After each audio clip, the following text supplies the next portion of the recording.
Hello everyone, AmyR here with Prairie Paper and Ink, and here's my first card using stamps, or a stamp and some dies from the new Simon Says Stamp Love release. I had to use the new Cosmos background. I said it when I did the release and review video, which I'll have linked at the end of this one. This one was just begging to be watercolored. So I'm using my Tim Holtz stamp platform. A bunch of people are asking me about this because I have been showing it in more recent videos. So far, I really like it. My only complaint is it takes up quite a bit of space on my desk. When it's open like this with the lid, it's a good almost 2 feet across. And if you've been watching my videos for any length of time, you know I'm an extremely messy crafter and I end up with like maybe a square foot of space. So this has proved to be a little bit frustrating at times to use because it takes up so much space, but it works great. So I wanted to try it with a background stamp, like a rubber cling stamp. So at the beginning there, I took the lid off and flipped it around so I could use this stamp. And I actually used a little bit of adhesive to hold my Canson XL watercolor paper in place because this watercolor paper, I have the textured side face up, so that's what I'm stamping onto. And I wanted to see if I could get the detail because this is a very detailed stamp. It's very large and I'm stamping on textured watercolor paper. So already I'm just making things more difficult. But I really wanted to stamp this in black and really get that detail. So I'm using VersaFine ONYX black ink and I'm closing that lid and stamping it and pressing it down many times because this is such a large image. That watercolor paper has that texture to it. It took many tries, but having that cardstock held in place and then just closing the lid, I was able to get this entire image to stamp.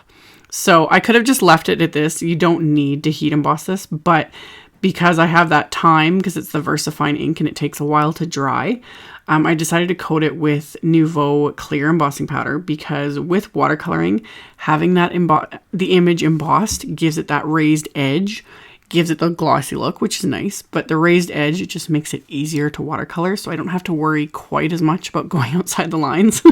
So for me, it's kind of a lazy hack, but it also just gives it that extra something.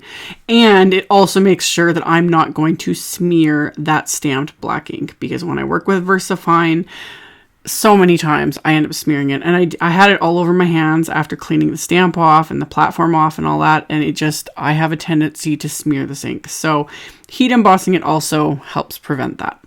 So I melted all of this with my heat tool and that's always my favorite part. And you just make sure everything is good and glossy. Once it's glossy, that means it is melted and it's good to go. So then I taped this down just to a hardboard with some painter's tape. And I'm using some Daniel Smith watercolors here. And I'm actually using them directly from the tube this time.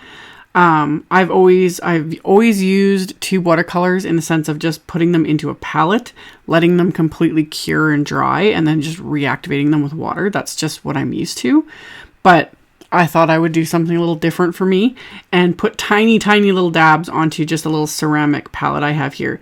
Because I'm only doing a small card front, you know, not a big canvas or anything like that, you don't need very much watercolor. So I barely touched these tubes to my palette here. So I just had little dabs of the color. And I found that was more than enough. For the pinks anyway, I ended up using them completely up. But for this other colors, I didn't.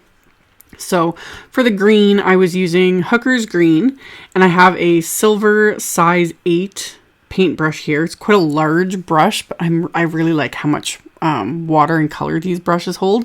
So I'm not having to dip it back into the palette as often. So I did the background, and then I ended up watercoloring or adding a little bit of red to that green to deepen it a bit as well, just to kind of deepen some of the areas. And then I dried it with my heat tool, even though, like I said, I had the raised edges because of the heat embossing. I still didn't want to risk painting on the pink and it bleeding into that green and, you know, wrecking the background.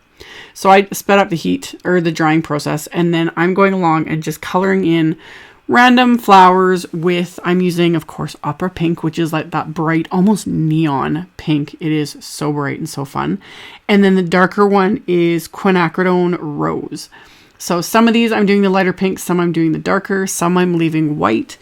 The nice thing about Cosmos is, even though I don't know a lot about flowers, I do know these come in almost any color you can imagine. So you can do them in orange or purple or blue. all sorts of colors, but I decided to go with pink themes. I used to grow these when I was younger, when we had an acreage, like young.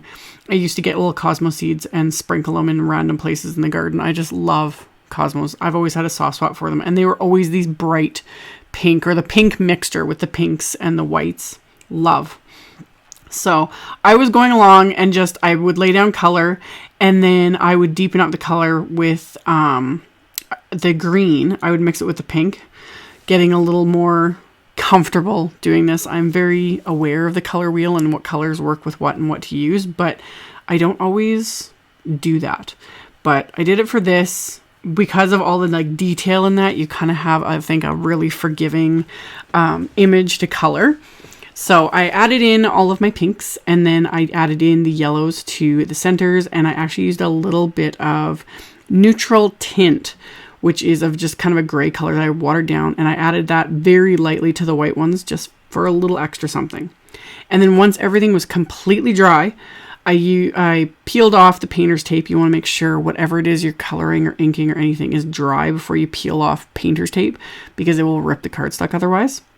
And then I taped into place the largest of the Simon Says WONKY rectangles dies, and ran that through my little Gemini Junior machine and die cut that. So it's got the nice rounded little bit of a rounded edge, and then that fun faux stitching all along the perimeter. And then for my sentiment, I'm using the new Here For You wafer die. And of course I want to cut this 3 times so that I can stack these together. So I'm going to first apply some adhesive to some white cardstock. So I just have these stick it sheets. You just peel off the backing, and then I'm just going to press my cardstock down onto that so that the cardstock will now have adhesive all over the back of it. And then I can just trim off that excess sticky or stick it sheet and put it back in the package. I hoard this stuff like a crazy person. That's why I don't use it very often. I don't know what it is. Maybe if I had like 20 packs on hand, it wouldn't bother me as much, but when I only have 1 pack of something, I never use it. So anyway, I've got now adhesive on the back of this cardstock, and I've cut it down so I have enough to do 3 die cuts with this. And what I love about it is I can just peel off the backing and then stack these together. And I have wiggle room with this adhesive. You can kind of move things around, peel it apart, etc. It doesn't really become permanent until you really press down and apply pressure, and then it sticks for good. So I'm able to stack these sentiments really quickly and easily on top of each other. So I'll have 3 layers of cardstock, and it just gives it that depth and dimension. And I leave the base layer just in the scrap piece of cardstock so that it holds it in place and just makes it a lot easier to line up each of these little sentiments on top of each other. And then I can simply just pop this right out of that scrap paper, and I have my sentiment. So I was originally going to just adhere this directly to that Cosmos background, but you can kind of see it kind of gets lost with all the detail of the flowers. So I die cut a heart from some vellum using one of the Nested Hearts wafer dies from Simon. And now I'm going to adhere my sentiments to this, and it actually ended up being perfect because I can see the grid line there right through that vellum heart.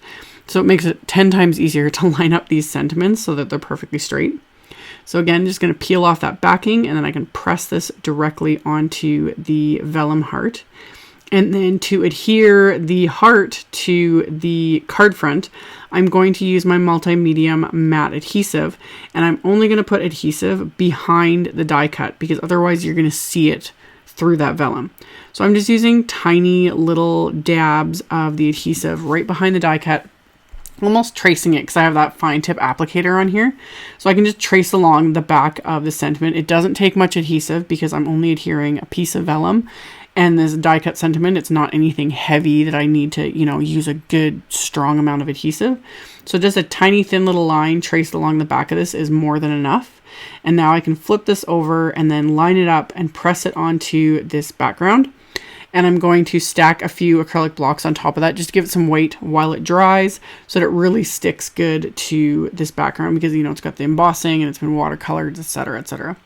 So I'm going to let that soak in and dry onto the card front.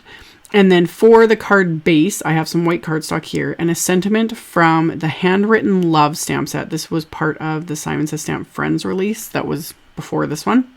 So it had a perfect sentiment to go with this die cut sentiment on the inside. It says, "You are always on my mind."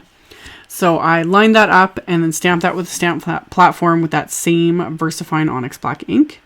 And then I'm going to adhere my watercolor panel with a generous amount of foam tape because I wanted to get it as flat and as secure as possible.